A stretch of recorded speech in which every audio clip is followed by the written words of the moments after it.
إذا مشاهدينا الكرام، رجعنا لكم في هذا الفيديو جديد اللي غادي نصور لكم اليوم الأشغال في وصلة القنطرة ديال إغيلو-دودور، الطريق الرابطة بين مطار المسيرة وميناء مدينة أكادير. هانتوما مشاهدينا الكرام، هادو هما الأشغال، هما فين وصلوا الأشغال.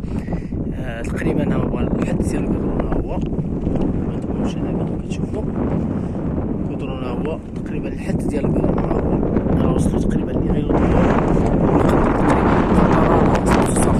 تقريبا 90% ديال الأشغال وصلت، 90% ديال الأشغال تقريبا. هانتوما راه دايزو وسط الجبل هنا، ها هي الفوق الطريق الرئيسية ديال إغيلو-دودور اللي كتطلع الدوار ديال إغيلو-دودور. بالنسبة لهنا هذه هي القنطرة التحتانية اللي غيدوز منها. هاد الطريق دابا اللي مقطوعة هنا، هذه هي الحد ديالها دابا. إذا هنا راه قربت الأشغال، راه قربت أنها تسالي في إطار أن هنا دابا صافي أن الطريق أنها تحل، وتقريبا راه غادي يكون عندهم واحد الدور كبير في فك داك الخناق اللي كيكون في التكوين.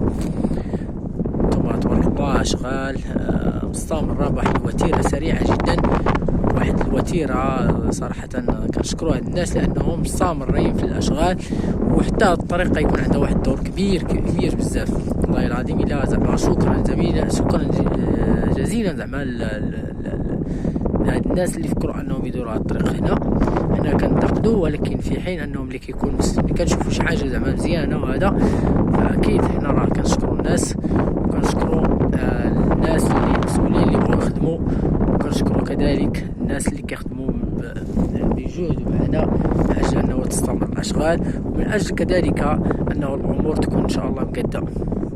اذا انتما ما غاديش نطول عليكم بزاف في هذا الفيديو، انتما نصور لكم غير المكان ديال التواجد ديال هذا الطريق هذه. انتم مشاهدينا الكرام، هذه هي الطريق تقريبا، راه قريبه سميتو قريبه باش انها تحل.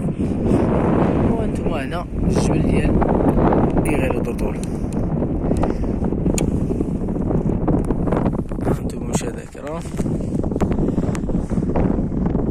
صراحه ان الطريق يكون عنده واحد الدور كبير بزاف حتى بالنسبه للشاحنات الكبار اللي ما كيبغوش انهم يدخلوا لأكادير مدينه. ربما غادي يدوزو غير هنا، وهنا مزيان لهم انهم يدوزو هنا. نتمنوا غير يقادو هذا الدوار ديال إغيل، نتمنوا انهم يريقلوه، يعاودوا ليه، لانه مقسم على جوج. كاين الناس اللي فوق السور والناس اللي تحت السور.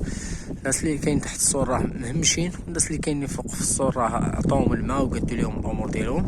نتمنوا حتى على الاقل بعدا الا ما غاديش يقولوا لهم يقادوا لهم داكشي، يحولوهم شي بلاصه، لانه داكشي فاش عايشين هاد الناس راه لا حول ولا قوه الا بالله العلي العظيم.